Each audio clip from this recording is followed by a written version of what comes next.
Il-Partit Nazzjonalista mhux se jippermetti li l-Gvern jagħmel li jrid bil-fondi pubbliċi u minn Kastilja jibqa' jaħtaf l-awtoritajiet u l-istituzzjonijiet ta' pajjiżna b'detriment tar-reputazzjoni ta' pajjiżna u b'teddida għal eluf ta' postijiet tax-xogħol.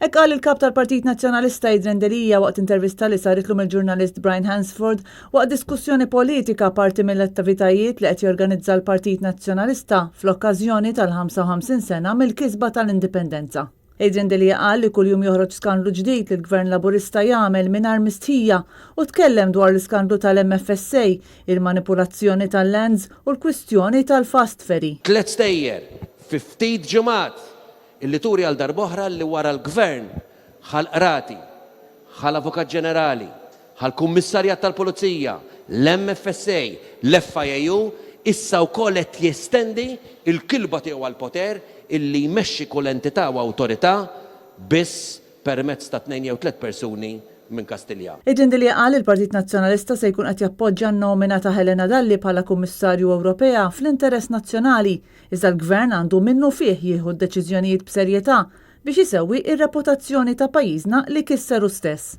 Malta u aħna fl-aqwa interess ta' pajjiżna, meta għandna niddeċiedu fl-aqwa interess ta' pajjiżna illi hemm ħatra li trid issir, aħna ħanajdu iva, u meta niddeċiedu fl-aqwa interess ta' pajjiżna li hemm xi ħaġa illi m'għandix issir ħanajdu le. Mill-banda l-oħra, il-Gvern irid jagħti messaġġ issa. Mela jekk aħna għal ġid ta' pajjiżna ħanissapportjaw din in-nomina, il-Gvern irid ukoll jara kif jagħmelu biex isewwi ftit, imqar ftit mill-ħsara li għamel għal-reputazzjoni ta' pajjiż. Dan meta fl-aħħar ġranet ir-rapport tal-Manivel ċanfar bil-kbir l-atteġġament laxk tal-Gvern fil-qasam tal-governanza.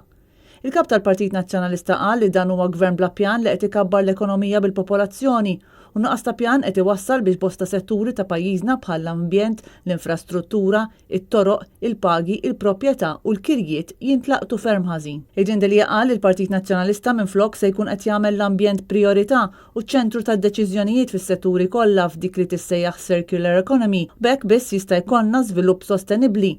Dan għaliex il-Partit Nazzjonalista jemmen li l-ambjent jista' jixpruna l-iżvilupp, li l-edukazzjoni hija l-aqwa għodda għal futur ta' wliedna u li bl-ispazji tagħna nistgħu nġibu nattiraw l-istess investimenti lejn pajjiżna u mhux iċ-cheap labor li ġab il-Gvern Laburista. Għaw xi ħadd f'Malta illi mhux qed igerger fuq it-traffiku, għaw xi ħadd f'Malta mhux qed igerger fuq it-tniġġis, għaw xi ħadd f'Malta illi mhux qed iħoss illi m'hawn imkien fejn timraħ. Ir-risposta tal-Gvern, 1 ma jimpurtanix, 2 ma rridx nippjana fit-tul, għala, ma rridx nippjana fit-tul. 3 ħanibqa' inkabbar il-problema, ħanġib iktar u iktar nies. Dak il-modell tal-Gvern. Matul l-intervista mal-ġurnalist Brian Hansford, il-kap tal-Oppożizzjoni Adrian Delija wieġeb ukoll għal bosta mistoqsijiet diversi fosthom dwar il-Kunsill Ġenerali Straordinarju ta' Lulju fejn ġab aktar minn 2/3 tal-voti u konferma l-mandat li jmexxi lill-Partit Nazzjonalista sal-elezzjoni ġenerali dwar il-mina bejn Malta u Għawdex u s-sem tan-nisa fil-ħajja politika.